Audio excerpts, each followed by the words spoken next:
Nashatse kubivamo.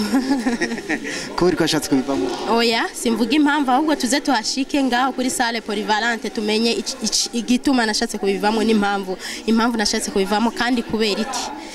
N'ivyo nashatse kuvamo ivyari vyo. Kazi wamenye njyana. Kamikazi twamenyanye ndibaza ntihenze hari mu mwaka wa 2010 canke na 11. Birashobora gushika nka izi mpano zose nkazikoresha kandi birashoboka kuko ni ibintu byari muri jewe kuva nkiri umwana nkavuga ati filime n'indirimbo nzokora iki.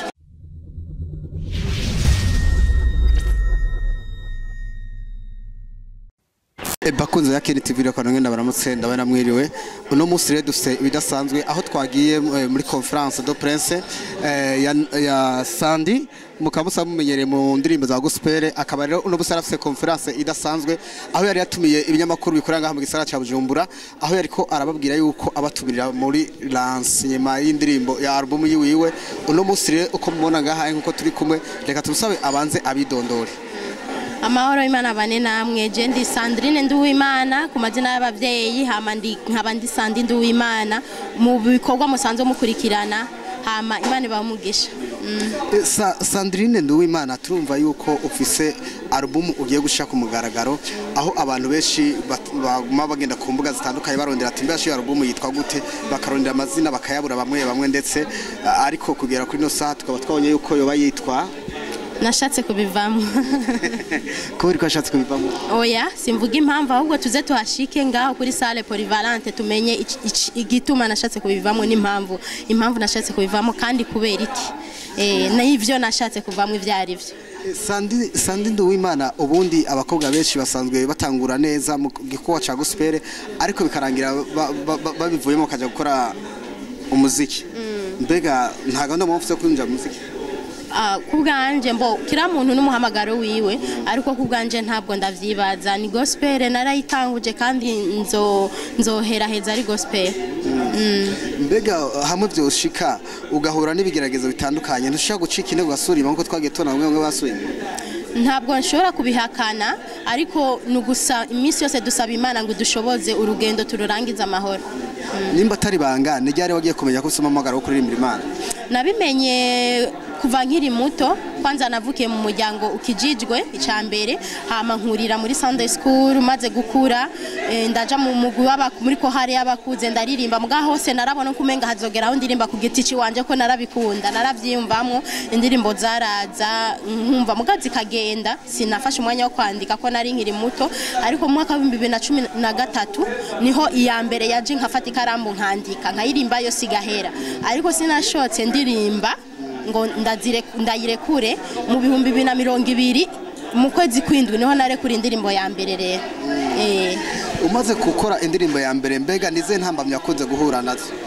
Maze gukora indirimbo ya mbere nukuri ntambamye nahuye nazo gusa uretse ko ntari ndabizi ko ari indirimbo ifata iminota 3 mugabo ni indirimbo y'iminota 3 mugabo cyo usanga gutwaye nk'umunsi wose canke iminsi 2 kubera kujya kuntu gushanja ibibanza kwambura wambara nasanze biruhisha cyane ariko si ntambamye ikomeye cyane aho umuntu atoyihanganira turiko turakora ibikorwa by'Imana.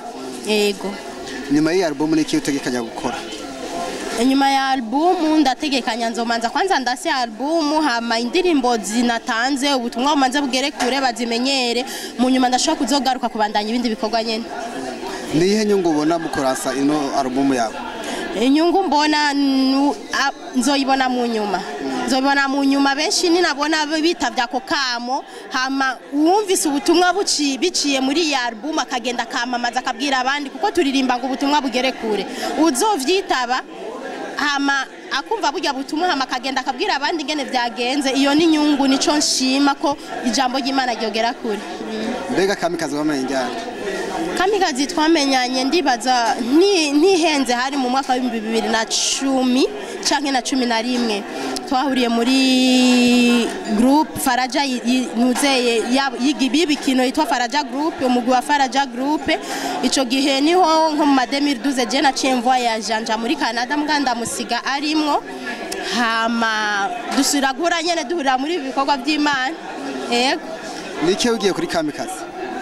Ico nize kuri Kamikazi nukuri numwigeme akora neza urabona ko namusize muri Farja Group mugabo ntiyacitse intege yaravuye muri ivyo vyo gukina amafilme ntiyabivuze kuvuga ko yabivuyemo mugabo yarabonye ko afite indi impano araja ni mu vyo kuririmba rero je nanje vyaranyigishije avuga ati kumba umuntu ashobora gukorera ku mpano imwe arashobora gukorera no kuzinda yagunduye ko afite impano yo gukina agundura ko afite n'impano yo kuririmba ivyo vyaranyigishije gose ndavuga ati bimwe nahora nishiramo vyo kuzoririmba sinoba umukinyi w'amafilme gusa no kuririmba naje kumbe naje ibyi wanje birashobora gushika nka izi mpano zose nkazikoresha kandi birashoboka kuko ni ibintu byari muri jewe kuva nkiri umwana nkavuga ati filme n'indirimbo nzokora iki mugabo Kamikazi urabona ko yabikoze kandi Imana iramushira hejuru nukuri ni vyiza cyane rero cyane isanga nanje iyo mpano ndayifise mbega Sandi yawe yubatse oya